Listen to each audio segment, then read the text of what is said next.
আসসালামু আলাইকুম প্রিয় শিক্ষার্থীরা, আশা করি সবাই ভালো আছো। আজকে আলোচনা করব এসএসসি কেমিস্ট্রি চ্যাপ্টার 12 এমসিকিউ নিয়ে। তো তোমাদের সবাইকে নিউক্লিয়াস একাডেমি বাংলাদেশের পক্ষ থেকে স্বাগত জানাচ্ছি। যারা তোমরা এসএসসি পরীক্ষা দিচ্ছ বা ক্লাস 10-এ আছো, ক্লাস 9-এ শেষের দিকে আছো, তাদের জন্য অত্যন্ত গুরুত্বপূর্ণ এবং এসএসসি কেমিস্ট্রির জন্য অত্যন্ত গুরুত্বপূর্ণ এই চ্যাপ্টার। সর্বশেষ যে চ্যাপ্টারটা চ্যাপ্টার 12, এইটার এমসিকিউ নিয়ে আজকে আলোচনা। তো দেখো, প্রথমত অধ্যায়টা হচ্ছে আমাদের জীবনের রসায়ন, মানে আমাদের ব্যবহারিক জীবনে যে রসায়নটা আছে সেটা আর কি। তো আমাদের জীবনের রসায়নের প্রথম যে এমসিকিউটা আমি রেখেছি সেটা হচ্ছে খাদ্য লবণ বা সোডিয়াম ক্লোরাইড। আমরা জানি খাদ্য লবণ কি? Sodium chloride. এর প্রধান উৎস সমুদ্রের পানি। তাহলে সোডিয়াম ক্লোরাইডের প্রধান উৎস কি? সমুদ্রের পানি, যার সাথে অপদ্রব্য হিসেবে থাকে কি কি জিনিস? অর্থাৎ সমুদ্রের পানি হচ্ছে লবণের, খাদ্য লবণের প্রধান উৎস, কিন্তু এটার সাথে আরও কিছু অপদ্রব্য থাকে, সেটা হচ্ছে ম্যাগনেসিয়াম ক্লোরাইড এবং ক্যালসিয়াম ক্লোরাইড। ওকে, সেকেন্ড কোয়েশ্চেন, স্যালাইন ও বেকিং সোডা তৈরিতে সোডিয়াম ক্লোরাইড ব্যবহৃত হয়। তাহলে সোডিয়াম ক্লোরাইড কোথায় ব্যবহার করা হয়? স্যালাইন ও বেকিং সোডা তৈরি করতে ব্যবহার করা হয়।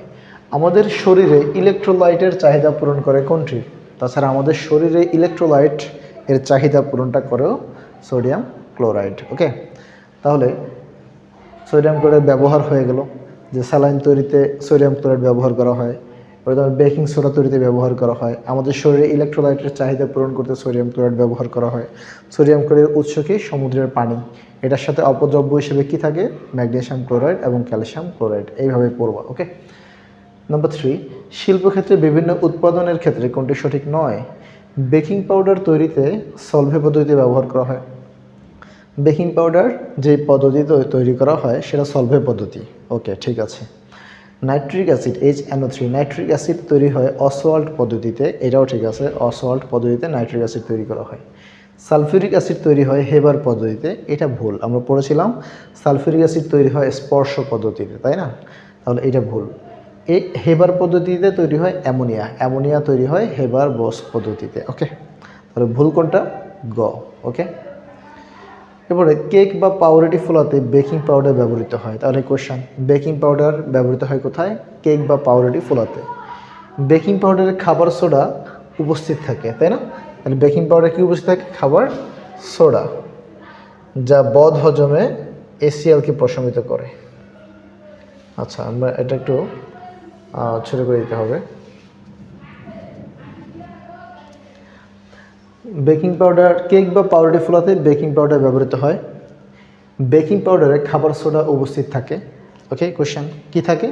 খাবার সোডা, যা বদ হজমে হাইড্রোক্লোরিক অ্যাসিডকে প্রশমিত করে। তাহলে খাবার সোডা কী করে? বদ হজমে হাইড্রোক্লোরিক অ্যাসিড প্রশমিত করে। তাহলে বেকিং পাউডারে কোনটি থাকে? আর কি থাকতে পারে বেকিং পাউডারে? বেকিং পাউডারে থাকে তোমার সোডিয়াম টার্টারেট, নাকি কার্বনিক অ্যাসিড, নাকি অ্যাসিটিক অ্যাসিড, নাকি টার্টারিক অ্যাসিড? সোডিয়াম কার্বনেট মানে বেকিং পাউডার থাকে টার্টারিক অ্যাসিড। কি থাকে? Tartaric acid. ওকে, তাহলে 4 নম্বরটা আমরা অনেক কিছুই জানতে পারলাম এখানে। এখানে দেখো, আমি অবশ্যই আনসারও লিখে দিয়েছি, অনেকগুলোর আনসার তোমরা এখানে পাবা। হ্যাঁ, দেখো নিচে আনসার আছে। তাহলে 4 নম্বরটা গেল। তাহলে এখানে তোমাকে যদি বলে বেকিং পাউডার কেক ফোলাতে কি ব্যবহার করা হয়? Baking powder. আবার প্রশ্ন আসতে পারে বেকিং পাউডারে কোনটি থাকে?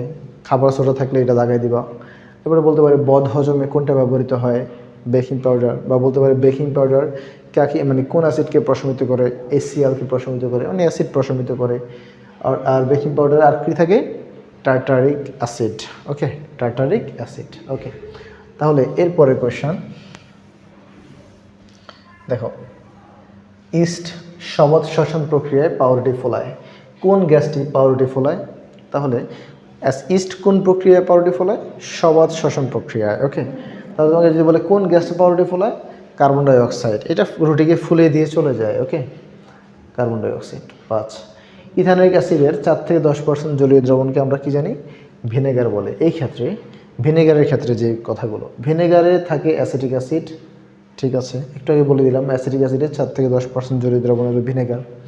অর্থাৎ ভিনেগারের সংকেত হচ্ছে CH3COOH। ঠিক আছে, আচার সংরক্ষণের জন্য ব্যবহৃত সিরকা বা ভিনেগার প্রস্তুতিতে অ্যাসিটোব্যাক্টর লাগে। ওকে, অ্যাসিটোব্যাক্টর উপস্থিতিতে তোমার 35 ডিগ্রি সেলসিয়াস প্রায় তাপমাত্রায় অ্যাসিডোব্যাক্টেরিয়ার উপস্থিতিতে 35 ডিগ্রি সেলসিয়াস তাপমাত্রায় ইথানলকে জারণ করলে অক্সিজেন দিয়ে কী উৎপন্ন হয়, বা ইথানলকে জারিত করলেই আমার ইথানোয়িক অ্যাসিড উৎপন্ন হয়, যার 4 থেকে 10% জলীয় দ্রবণ হলো ভিনেগার। ওকে, ভিনেগার অক্সাইড আয়ন ব্যাকটেরিয়া ধ্বংস করে। তাহলে এটা ভুল। ভিনেগার কি? ভিনেগার হচ্ছে অ্যাসিটিক অ্যাসিড, আর অ্যাসিটিক অ্যাসিডের কি আছে? H+ ion. এই H+ আয়ন মূলত ব্যাকটেরিয়া ধ্বংস করে। তাহলে আনসার কি হবে? 1 এবং 2। তাহলে আমরা কি শিখলাম? ইথানোয়িক অ্যাসিডের 4 থেকে 10% জলীয় দ্রবণকে ভিনেগার বলে, আর এই ভিনেগার থাকে অ্যাসিটিক অ্যাসিড, যার সংকেত হচ্ছে এটা। পাশাপাশি আচার সংরক্ষণে ব্যবহৃত করা হয়। আর ইথানোয়িক অ্যাসিডের H+ আয়ন ব্যাকটেরিয়া ধ্বংস করে। আনসার হবে কি? ক, 1 ও 2। ওকে, সফট ড্রিঙ্কস বা মৃদু পানীয়তে কোনটি থাকে? এটা আমরা সবাই জানি, কার্বনিক অ্যাসিড। সংকেতটা মুখস্থ রাখবো, সব কিছুর সংকেতটা গুরুত্বপূর্ণ ভালোভাবে। সোডা অ্যাশের সংকেত সোডিয়াম কার্বনেট। সোডা অ্যাশের ক্ষেত্রে কোনটি সঠিক নয়?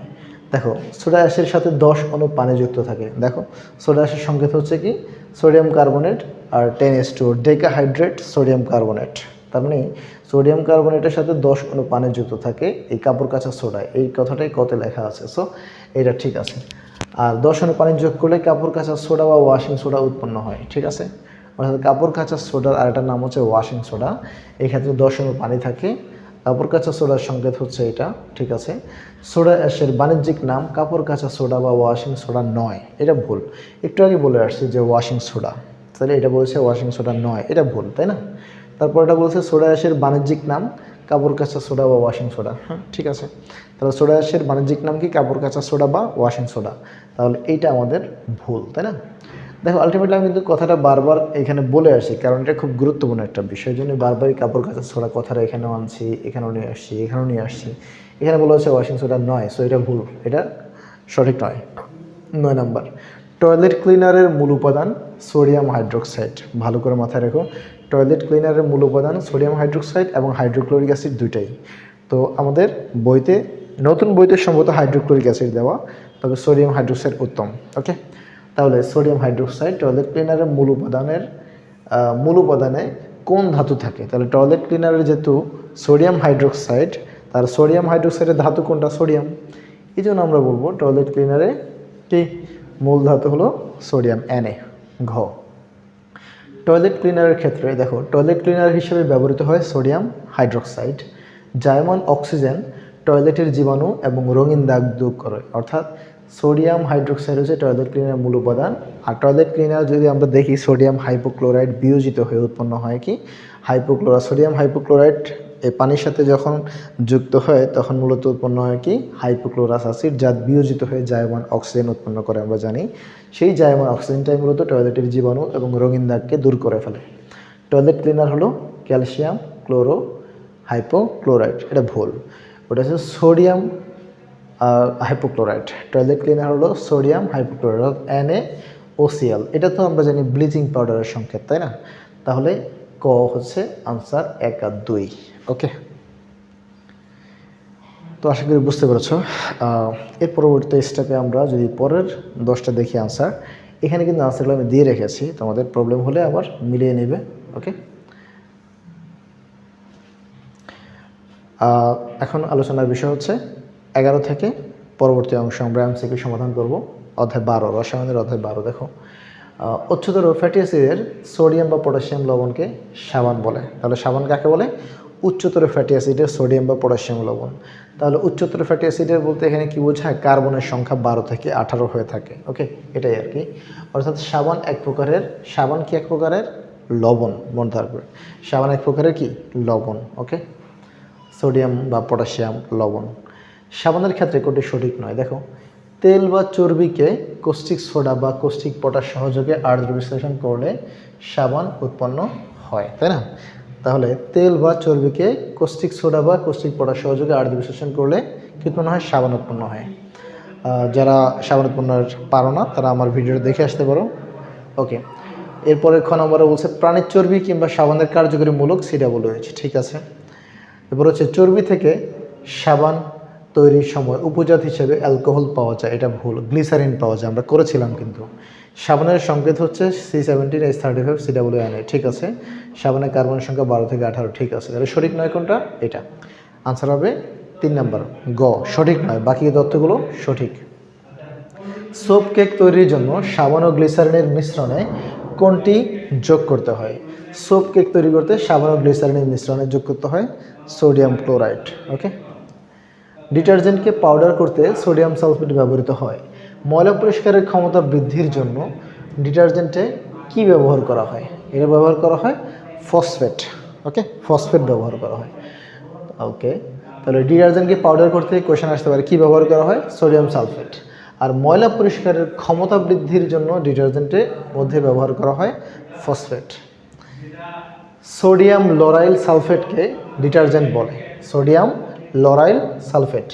আর এই ডিটারজেন্টের সংকেতটা হচ্ছে ঘ, C12H25SO4Na। সোডিয়াম এই C12H25 এটাকে বলে লরাইল মূলক, C12H25 লরাইল মূলক। এটার সাথে যদি আমার সোডিয়াম থাকে আর এখানে সালফেটটা থাকে তাহলে হবে সোডিয়াম লরাইল সালফেট। মূলত এটা সালফিউরিক অ্যাসিডের সাথে লরাইল অ্যালকোহলের বিক্রিয়ায় এটা উৎপন্ন হয় ডিটারজেন্ট। লরাইল মানে সোডিয়াম লরাইল সালফেট, এটা মূলত লরাইল অ্যালকোহলের সাথে যদি আমরা সালফিউরিক অ্যাসিড বিক্রিয়া করি তাহলে উৎপন্ন হয়। ওকে, নিচের কোনটি সঠিক নয়? দেখো, লরাইল অ্যালকোহলের সংকেত হচ্ছে C12H25OH বা C12H26O। ঠিক আছে, মানে এখানে মূলত OH-টাকে আলাদা করে দেখানো হয়েছে আর এখানে H-টাকে এই দেখো 25 ছিল 26, মানে H-টাকে এখানে জয়েন করে দেখানো হয়েছে। ডিটারজেন্ট তৈরিতে সালফিউরিক অ্যাসিড ব্যবহার করা হয়। ঠিক আছে, একটু আগেই বললাম। সোডিয়াম অ্যালকাইল, এটা হবে অ্যালকাল না alkyl, sodium alkyl benzene sulphonate সাবান নামে পরিচিত। এটা আমরা না, এটা সাবান নামে পরিচিত না। ডিটারজেন্টে বিদ্যমান সোডিয়াম ফসফেট শৈবাল ও জলজ উদ্ভিদের ভালো সার, অর্থাৎ শৈবাল ও জলজ উদ্ভিদের জন্য ভালো সার, কিন্তু এই যৌগের জন্য পানিতে অক্সিজেনের অভাবে মাছ মারা যায়। ওকে, ঠিক আছে, বুঝতে পেরেছি। তাহলে সোডিয়াম ফসফেট, ডিটারজেন্টে যে সোডিয়াম ফসফেট, সেই সোডিয়াম ফসফেট কী করে? জলজ উদ্ভিদ এবং শৈবালের জন্য ভালো সার, কিন্তু এই যৌগের জন্যই আবার কি অক্সিজেনের অভাবে মাছ মারা যায়। তাহলে এখানে সঠিক নয় কোনটা? গ নাম্বার। 17, তেল বা গ্রিস দ্রবীভূত হয় কোন অংশে? আমরা জানি সাবান বা ডিটারজেন্টের দুইটা অংশ, হাইড্রোফিলিক, হাইড্রোফোবিক। হাইড্রো মানে পানি আর ফিল মানে আকর্ষণ, পানিকে আকর্ষণ যেটা করে সেটা হাইড্রোফিলিক, আর পানিকে আকর্ষণ যেটা করে না সেটা হাইড্রোফোবিক, তাই না? তাহলে গ্রিস বা তেলে যে দ্রবীভূত হয় সেটা হচ্ছে হাইড্রোফোবিক আর পানির জন্য হাইড্রোফিলিক। তাহলে গ্রিস বা তেলে দ্রবীভূত কোন অংশ? হাইড্রোফোবিক অংশ। ইউরিয়াতে 46% নাইট্রোজেন আছে, মাথায় রাখবো। কত পার্সেন্ট নাইট্রোজেন? 46%। ইউরিয়ার ক্ষেত্রে কোনটি সঠিক? দেখো, ইউরিয়ার সংকেত হচ্ছে NH2CO NH2, ঠিক আছে। আর যদি আমরা NH2 দুইটাকে একসাথে লিখি এভাবে লেখা যায় না, আর সিওটাকে এই পাশে রেখে দিলাম। ওকে, মেলামাইন ও ফর্মিকা তৈরিতে ইউরিয়া ব্যবহার করা হয়। শিল্পক্ষেত্রে খুবই গুরুত্বপূর্ণ মেলামাইন এবং ফর্মিকা, অর্থাৎ মেলামাইন শিল্পে এটা একটা গুরুত্বপূর্ণ কাঁচামাল। ইউরিয়া কি বিয়োজিত করে? ইউরিয়াস এনজাইম, খুবই গুরুত্বপূর্ণ একটা প্রশ্ন। ইউরিয়াস এনজাইমের কারণে ইউরিয়া বিয়োজিত হয়। আমরা জানি উদ্ভিদ পুরো নাইট্রোজেন অণুকে শোষণ করতে পারে না, তাই ইউরিয়াটাকে যখন পানিতে দেওয়া হয় তখন ইউরিয়াস এনজাইমের কারণে পানির সাথে বিক্রিয়া করে অ্যামোনিয়াম আয়ন উৎপন্ন হয়, আর ওই অ্যামোনিয়াম আয়নটাই মূলত উদ্ভিদ গ্রহণ করে। তাহলে এখানে আনসার কোনটা? আনসার তিনটাই, তাই না? অ্যামোনিয়াম কার্বামেটের সংকেত কি? অ্যামোনিয়াম কার্বামেটের সংকেত হচ্ছে এই NH2COO NH4, এইটা থেকে মূলত আমরা ইউরিয়া প্রস্তুত করি। প্রথমত অ্যামোনিয়াম কার্বামেটটা কী হবে? বিয়োজিত হয়ে যাবে একটা তাপমাত্রা 135 ডিগ্রি সেলসিয়াস তাপমাত্রায়, এটা বিয়োজিত হয়ে যাবে, উৎপন্ন হবে ইউরিয়া, তাই না? সেই ইউরিয়াস এনজাইমের এটা বিয়োজিত হয়ে উৎপন্ন হবে কার্বন ডাই অক্সাইড, ইউরিয়া আর কার্বন ডাই অক্সাইড। ওকে, সেই ইউরিয়া মূলত ইউরিয়াস এনজাইমের প্রভাবে বিয়োজিত হবে এবং উৎপন্ন হবে অ্যামোনিয়াম আয়ন। ওকে, তাহলে অ্যামোনিয়াম কার্বামেট যেটা, এটার সংকেত হচ্ছে এইটা। ওকে, ঠিক আছে, মানে ক নাম্বার হবে আনসার? ক। এরপরে দেখো অ্যামোনিয়াম সালফেট অম্লীয়। ওকে, তাহলে এর সংকেত কি? অ্যামোনিয়াম সালফেট, এটাই। এটি উদ্ভিদের অতি প্রয়োজনীয় পুষ্টি উপাদান, নাইট্রোজেন ও সালফার সরবরাহ করে। ওকে, দেখো এই সংকেতের মধ্যে নাইট্রোজেন আছে, সালফারও আছে। ওকে, ঠিক আছে। মাটি অত্যধিক ক্ষারীয় হলে মাটির পিএইচ কমানোর জন্য, ক্ষারীয় যদি হয়, পিএইচের মান যদি 7-এর চেয়ে বেশি হয় তখন ক্ষারীয় বলে, অনেক বেশি ক্ষারীয় হলে তার এই পিএইচ মান কমাতে অ্যামোনিয়াম সালফেট ব্যবহার করা হয়। ঠিক আছে, তাহলে আনসার কি? আনসার তিনটাই সঠিক। ওকে, 21 নম্বর। অনুমোদিত ফুড প্রিজারভেটিভস হলো, দেখো কি আছে? Vinegar, sodium benzoate, benzoic acid, তিনোটাই। দুই আছে ইথিলিন এবং অ্যাসিটিলিন আছে, এটা আছে অ্যাসিটিলিন, বানানটা মিসিং হয়েছে। তাহলে লবণের দ্রবণ ও চিনির দ্রবণ, লবণের দ্রবণ এবং চিনির দ্রবণ উত্তম প্রিজারভেটিভস। আর উপরে তো vinegar, sodium benzoate, benzoic acid, এটাও। তাহলে ঘ নম্বর সঠিক নয়, ইথিলিন এবং অ্যাসিটিলিন উত্তম নয়, মানে এটা অনুমোদিত নয়। আনসার কী হবে? ক, 1 আর 2। অননুমোদিত প্রিজারভেটিভস, অর্থাৎ অনুমোদিত নয় যে প্রিজারভেটিভসগুলো, খাদ্য সংরক্ষকগুলো, সেগুলো হচ্ছে কি প্রথমে দেওয়া আছে কি আমরা দেখি, ভিনেগার, সোডিয়াম বেনজয়েট, এটা তো অনুমোদিত, আমরা দেখে আসলাম। লবণের দ্রবণ, চিনির দ্রবণ, এটা অনুমোদিত, দেখে আসলাম। ইথিলিন, অ্যাসিটিলিন, এটা না, তার মানে এটা অনুমোদিত নয়। আনসারটা কি হবে? গ, 3 নাম্বারটা আনসার গ, ইথিলিন এবং অ্যাসিটিলিন। এরপরে 23 নাম্বার, সোডিয়াম বেনজয়েটের গ্রহণযোগ্য মাত্রা। সোডিয়াম বেনজয়েট অনুমোদিত ফুড প্রিজারভেটিভস, কিন্তু এটা একটা মাত্রা আছে, কতটুকু গ্রহণযোগ্য? 0.1%। এরপরে আসো, বেনজোইক অ্যাসিডের পিএইচ মান কত হলে কার্যকর ভূমিকা পালন করে? এটা হচ্ছে লেস দেন 4.5। 4.5 হচ্ছে কম হলে বেনজোইক অ্যাসিডের পিএইচ মান আমাদের কার্যকর ভূমিকা পালন করবে। ওকে, এরপরে আসো, বেকিং পাউডার। বেকিং পাউডারের মূল উপাদান তৈরিতে কি প্রয়োজন? চুনাপাথর, খাবার লবণ, আর হচ্ছে অ্যামোনিয়া গ্যাস, তিনোটাই প্রয়োজন। 1, 2, 3, ঠিক আছে। আচ্ছা, এরপর আসো 26 নম্বর, সাবান তৈরিতে প্রয়োজন কি? কস্টিক সোডা, গ্লিসারিন এবং তেল। হ্যাঁ, তিনোটাই। ওকে, কস্টিক সোডা, গ্লিসারিন এবং তেল। ওকে, আসলে গ্লিসারিন তো আসলে উপজাত হিসেবে তৈরি হয়, সাবান তৈরিতেও দরকার হয় কস্টিক সোডা আর তেল। আমরা গ্লিসারিন আর ট্রাইগ্লিসারাইড, তেল বা চর্বি। তো সাবান তৈরিতে আমার প্রয়োজন হবে কি? কস্টিক সোডা আর তেল। ওকে, তাহলে হবে 1, 3 আনসার, অর্থাৎ গ, 3 নাম্বারটা। এরপরে আসো, ব্লিচিং পাউডার জীবাণু ও দাগ দূর করে বা বিরঞ্জন ঘটায়। ঠিক আছে, 40 ডিগ্রি সেলসিয়াস তাপমাত্রায় ক্যালসিয়াম হাইড্রোক্সাইড ও ক্লোরিনের বিক্রিয়ায় উৎপন্ন হয়, এটাও ঠিক আছে। তারপর পানির সাথে বিক্রিয়ায় হাইপোক্লোরাস অ্যাসিড উৎপন্ন করে, এটাও ঠিক আছে। সো তিনোটাই সঠিক। ইউরিয়া পানিতে বিয়োজিত হয়ে উৎপন্ন করে কি? অ্যামোনিয়াম আয়ন, হাইড্রোক্সিল আয়ন এবং কার্বন ডাইঅক্সাইড, তিনোটাই রাইট। তারপরে আসো, 40 ডিগ্রি সেলসিয়াস তাপমাত্রায় ক্যালসিয়াম হাইড্রোক্সাইডের মধ্যে ক্লোরিন গ্যাস চালনা করে ব্লিচিং পাউডার উৎপন্ন হয়। ঠিক আছে, তাহলে ব্লিচিং পাউডারের সংকেত কি? এটা ঠিক আছে। আমাদের কোয়েশ্চেনটা হচ্ছে ব্লিচিং পাউডারের ক্ষেত্রে কোনটি সঠিক নয়? ব্লিচিং পাউডারের সংকেত দেওয়া আছে, এটা ক্যালসিয়াম ও সিএল। মানে এটা আসলে মনে রাখার জন্য আমি বলবো তোমাকে শিয়াল ও শিয়াল। তোমাদের বাড়ির আশেপাশে শিয়াল ডাকে না? শিয়াল ও শিয়াল, শিয়াল ও শিয়াল, ক্যালসিয়াম। ওকে, ক্লোরো আর কি? হাইপোক্লোরাইড। ওসিএল কি বলা হয়? Hypochlorite ion. তাহলে ক্যালসিয়াম, ওসিএল আর হচ্ছে সিএল, মানে শিয়াল মানে সিএ, ওসিএল মানে ওসিএল, আবার শিয়াল মানে সিএল। ওকে, তাহলে ব্লিচিং পাউডারের জায়মান ক্লোরিন জীবাণুকে মেরে ফেলে, ভুল। কারণ ব্লিচিং পাউডার উৎপন্ন হয় হাইপোক্লোরাস অ্যাসিড, এখান থেকে জায়মান অক্সিজেন উৎপন্ন হবে, জায়মান ক্লোরিন না। সো 3 নাম্বারটা ভুল। 30 নাম্বার কোয়েশ্চেন আসো, নিচের কোনটি কাঁচ পরিষ্কারক? অ্যামোনিয়া হচ্ছে কাঁচ পরিষ্কারক। হেবার প্রণালীতে অ্যামোনিয়া উৎপাদনে নাইট্রোজেন ও হাইড্রোজেনের অনুপাত কত? নাইট্রোজেন এবং হাইড্রোজেনের অনুপাত হচ্ছে তোমার 1:3, অর্থাৎ 1 নাইট্রোজেন এবং 3 হাইড্রোজেন বিক্রিয়া করে অ্যামোনিয়া গ্যাস উৎপন্ন করে। তাহলে 1:3। তোমরা এই বিক্রিয়া বারবার করে আসছো, এটা একটা বিখ্যাত বিক্রিয়া।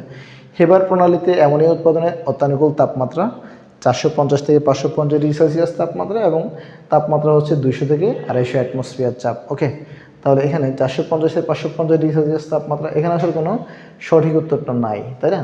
তাই এখানে 450 থেকে 550 ডিগ্রি সেলসিয়াস তাপমাত্রা, 200 থেকে 250 অ্যাটমসফিয়ার চাপ। তাহলে এখানে উত্তরটা নাই। চাপ কী হবে? 200 থেকে 250, আর তাপমাত্রা হবে 450 থেকে 550। 33 নম্বর, ভারী ধাতুগুলো বায়ু তথা পরিবেশকে দূষিত করে। কোনগুলো ভারী ধাতু? এই যে cadmium, lead, mercury, chromium, arsenic, আমরা প্রথম চ্যাপ্টারে কিন্তু পড়েছিলাম, এগুলোই ভারী ধাতু। তো মোটামুটি এই ছিল আজকের মতো অধ্যায় 12-এর উপর এমসিকিউ। তো আশা করি সবাই বুঝতে পেরেছো, এবং যদি কোনো প্রবলেম হয় আমাকে মেসেজ করতে পারো। ধন্যবাদ সবাইকে। আসসালামু আলাইকুম।